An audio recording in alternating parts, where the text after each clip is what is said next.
Good evening, Mitro. This video is based on English grammar and it is good for CBSE, ICSE, state boards, and competitive exams. First question is, this bag is too much expensive. We have to solve this thing. Answer is the bag is too expensive. Answer is the bag is much too expensive. Why it is much too? See the reason. This is expensive. This is adjective. This is adjective. This is noun. And the sentence is containing something about a negative idea. ये sentence क्या कर रहा है, एक negative idea इसके साथ में है. साथ में क्या negative idea? The bag is too much expensive means it is not satisfactory. ठीक है, बैग थोड़ा महंगा है, तो एक नेगेटिव आइडिया तो हो ही गया है. अब एंडिंग हो रही है एक एडजेक्टिव से. जब एडजेक्टिव से एंडिंग हो तो हमें टू मच ना लगा करके we have to use there much too. Okay, this is the main reason. Second question is we discussed about the issue. We discussed about the issue. Discussed means already. Discussed में रहता ही है कि already talked about. इसका मतलब ही होता है कि talked about. Discuss means that talked about. और दोबारा फिर से यहाँ पे अबाउट लिखा हुआ है, दो बार अबाउट हो गया है, तो इसलिए हमें यहाँ पर क्या करना है, अबाउट को हटा देना है. This about have to delete from here. तो we discussed the issue. This is the correct answer. No need of writing about again. Okay. Third question, I am having a car. Having a car. Have means about position.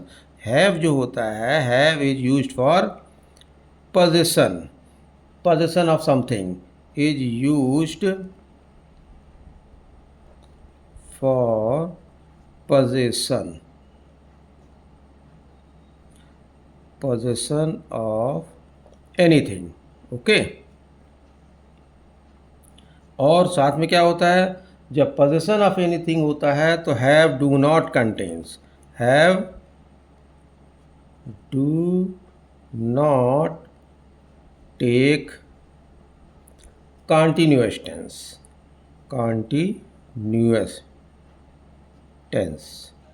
Have do not take continuous. अब क्या है, ये position है. जब position की बात हो रही है और ये कंटिन्यूस भी है तो कंटिन्यूस नहीं होना चाहिए. कंटिन्यूस ये बिल्कुल आईएनजी यहाँ नहीं होना चाहिए. I have a car. This one is right. Okay. Next question, he brought back home. Sorry, he returned back home.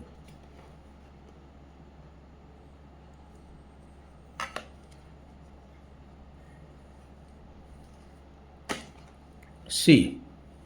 He returned back home. Returned already contains back. Returned means to return back. Return already contains back. तो जब back का idea उसमें already है, then what is the use of again writing back. तो हमें दोबारा back लिखने की ज़रूरत नहीं है, तो ये बैक हमको हटा देना है. तो this one is right. He returned home. Okay. Kindly revert back soon. Revert back soon. Revert means again to go back. To go back. Revert means to go back. And again here one more time back is written here. दोबारा यहाँ पर फिर से back लिखा हुआ, तो दो बार back हो जाएगा. revert के अंदर तो है ही back, पर again यहाँ दो बार हो गया, तो हमें एक बार इसमें हटा देना है. तो kindly revert soon, because revert का जो meaning है that is already containing that to go back. Okay, so this one is right. He is one of the only teachers who cares. He is one of the only teachers who cares. Only. What do you understand by here only? Only means क्या हो जाता है, only का मतलब हो जाता है लगभग nobody. लगभग nobody in English grammar. ठीक है. अब कुछ टीचर्स थे, he is the only teacher. इसका सेंस क्या निकल रहा है, सी है, वही एक टीचर था जो केयर करता था. ठीक है, he is the only teacher. कई टीचरों के बीच में से वो एक टीचर था जो कि केयर किया करता था। अब यहाँ ओनली लिखा, ओनली का ऑलरेडी मतलब हो जाता है नोबडी, तो उसकी जगह हम क्या लिखेंगे, फ्यू टीचर। फ्यू का मतलब हो जाता है a little, small amount, small number, small number. मतलब कुछ टीचर्स थे, 5-6 टीचर्स रहे होंगे, उनमें से वो टीचर था जो केयर करता था। और इधर तो ओनली लिखा, ओनली मीन्स नोबडी, कोई नंबर ही नहीं है वहाँ पर, but here few means small number. तो उसमें से कुछ टीचर्स थे, उसमें से एक टीचर था जो कि केयर किया करता था। This one is right, we have to change this thing, instead of only we have to use few. Okay, this book is more better, more better, more भी लिखा हुआ यहाँ और better भी लिखा हुआ। better means already, better का क्या मतलब होता है, already means more good, more good। तो already इसके अंदर more है, तो why to write one more time more, जब already इसके अंदर more है ही बेटर में, तो हमें दोबारा फिर से मोर लिखने की ज़रूरत नहीं है। तो no need of writing more again. Okay, तो this one is right, this book is better. I did not went there, I did not went there, what is here, see here it is did means past sentence, did means the sentence is in past tense, and when did is used in the starting, so while writing the verb will come in first form, verb will come in first form, did plus first form of the verb। और first form क्या है, went का first form is go. जब हमने यहाँ पर did लगा दिया है तो हम यहाँ पर अब सेकंड फॉर्म यूज़ नहीं करेंगे, हम यहाँ पर फर्स्ट फॉर्म ही यूज़ करेंगे। तो गो, वेंट, गॉन, तो ये क्या हो गया, गो, गो इज़ द फर्स्ट फॉर्म। तो डिड के साथ में first form of the verb चलेगा, तो this one is right. He do not understand, he do not understand, ये क्या है, ये वर्ब एग्रीमेंट की बात हो रही है, वर्ब एग्रीमेंट की बात हो रही है। And see, he do not understand, he do not understand में क्या हो रहा है, वर्ब एग्रीमेंट की बात हो रही है। अब he is singular, he singular है, और डू प्लूरल के साथ लगता है, डू जो है प्लूरल के साथ लगता है, तो हमें इसे सिंगुलर बनाना पड़ेगा। जब हम इसे सिंगुलर बनाएंगे तो हम यहाँ डस लिखेंगे, तो सिंगुलर के साथ में हमें सिंगुलर, ही क्या है, ही इज सिंगुलर, तो इसके साथ हमें डस लिखना पड़ेगा।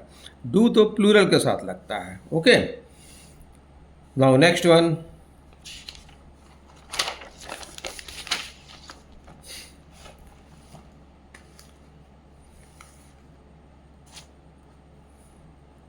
see here, myself Neeraj, myself Neeraj means this is a reflexive pronoun, it is a reflexive, this is a reflexive pronoun, myself is a reflexive pronoun, or reflexive pronoun is not used for introductory purpose, introductory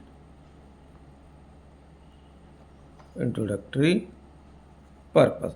जब हम introduction दे रहे हैं किसी को तो हम वहाँ my self use नहीं करेंगे। Instead of my self we have to write, we have to say my name, my name is so and so. Okay, I ordered for tea, I ordered for tea. अब इसमें क्या है, see this is object, this is object, object क्या है यहाँ पर, T है, और ऑर्डर्ड है। अब ऑर्डर्ड है तो फिर क्या होगा, ऑर्डर के साथ में हमेशा जब बात ऑर्डर की आती है तो ऑर्डर के साथ हमेशा ऑब्जेक्ट तुरंत लग जाता है। सून ऑर्डर आएगा, तुरंत बाद ऑब्जेक्ट आएगा। अब यहाँ इस फॉर की ज़रूरत नहीं थी, ठीक है, तो I ordered T, this one is correct.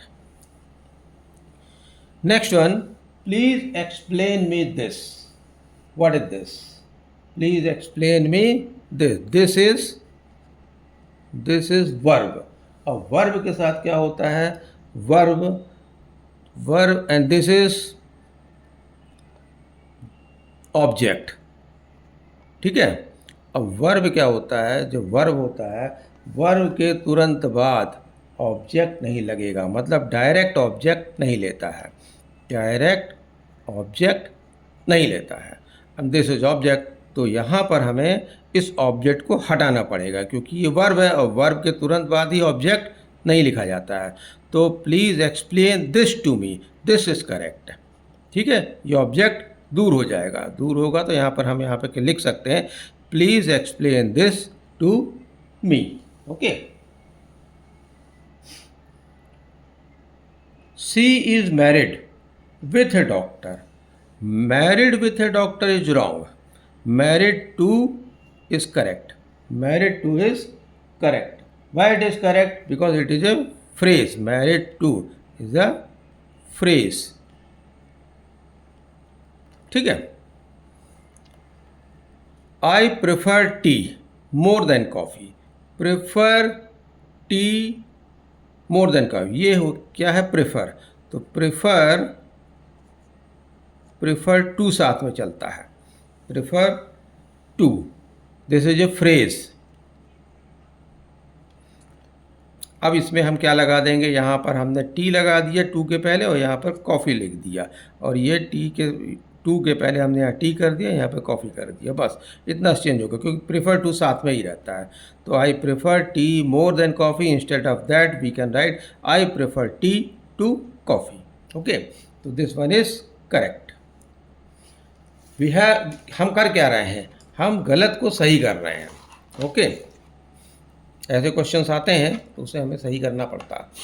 अब है 15th number. 15th number is saying that I prefer tea more than coffee. अच्छा, ये वही वाला क्वेश्चन हो गया, ये तो वही क्वेश्चन हो गया जो हमने अभी अभी सॉल्व किया, छोड़ो इसको। 16th, they demanded for justice. Demanded for justice, अब इसमें क्या होगा, थोड़ा चेंज होगा। डिमांडेड जस्टिस, डिमांडेड जस्टिस अपन को करेक्ट करना पड़ेगा। क्यों? क्योंकि डिमांडेड क्या है, ट्रांजिटिव वर्ब है, ट्रांजिटिव वर्ब है, और ट्रांजिटिव वर्ब के साथ हमें ऑब्जेक्ट लिखना है, ऑब्जेक्ट लिखना है। ऑब्जेक्ट क्या है, justice. This is verb, transitive verb, and this one is object. तो ट्रांजिटिव वर्ब के साथ ही हमें ऑब्जेक्ट लिखना है। तो transitive verb, this one is transitive verb, और ये ऑब्जेक्ट हो गया। फॉर की हमें ज़रूरत नहीं है वहाँ पर, ठीक है। तो हम वहाँ से फॉर हटा देंगे। He entered into the room, he entered into the room, this one is wrong. Entered the room, entered the room means why it is entered the room, because जो एंटर है, एंटर का मतलब ही हो जाता है कि इनटू उसमें already जो है कनेक्ट है। एंटर कहीं अंदर जाना है तो already it means that into is already in the sense of the entered. Clear? Means हो जाता है, एंटर मतलब क्या हो जाता है, गो इनटू। एंटर का मतलब ही हो जाता है गो इनटू, तो दोबारा फिर से हमें इनटू लिखने की कोई ज़रूरत नहीं है। He entered the room, okay. In this way we will correct the sentence. Next one, please repeat again. Repeat again, see repeat का मतलब ही होता है टू डू अगेन। अब जब ऑलरेडी इसमें अगेन लिखा है, मेंशन है रिपीट के अंदर, it is inbuilt with the sense of the repeating, ठीक है। रिपीट के अंदर ही वो ऑलरेडी मेंशन है अगेन, तो दोबारा हमें अगेन लिखने की ज़रूरत नहीं है। We will write only one time, please repeat. तो this one is correct. Next one, I don't want to lose money, ठीक है। लूज़ की स्पेलिंग आप लोगों ने देखी होगी, LOOSE भी आती है और LOSE भी होती है। इसको लॉस बोलते हैं, ओके, और इसे लूज़ बोलते हैं। लूज़ का क्या मतलब होता है, loose means it is opposite of tight, it is opposite of tight. तो हमें यहाँ पर क्या करना है, I don't want to lose money, तो अपोजिट ऑफ टाइट है ये तो इसका यहाँ ये वर्ड यहाँ पे सेट नहीं हो रहा है। This one loss, loss means it is opposite of win, victory. तो ये यहाँ पर इसको सेंस दे रहा है, I don't want to loss money, okay. This one is correct. Although he was tired. Although he was tired, but he worked. अब इसमें क्या दिक्कत आ रही है? इसमें दिक्कत ये आ रही है कि this although and this but both are having the same sense, both are working for the same job, दोनों का एक ही मतलब है। Although he was tired but he worked. अब ये भी वही काम कर रहा है, ऑल्दो भी वही काम कर रहा है और बट भी वही काम कर रहा है, means both are working the same type of job. So we have to write only one time only. Although he was tired, हम एक ही बार लिखेंगे ऑल्दो ही वॉज टायर्ड, इसकी हमें ज़रूरत नहीं है क्योंकि ये बट जो है ऑलरेडी इसमें मेंशन है। क्लियर? तो although he was tired comma he worked, this much only we have to do. और thank you, thanks a lot. हो सके तो सब्सक्राइब करना और कुछ उसमें कमेंट भी कर देना। और thank you, thanks a lot. Good night all of you.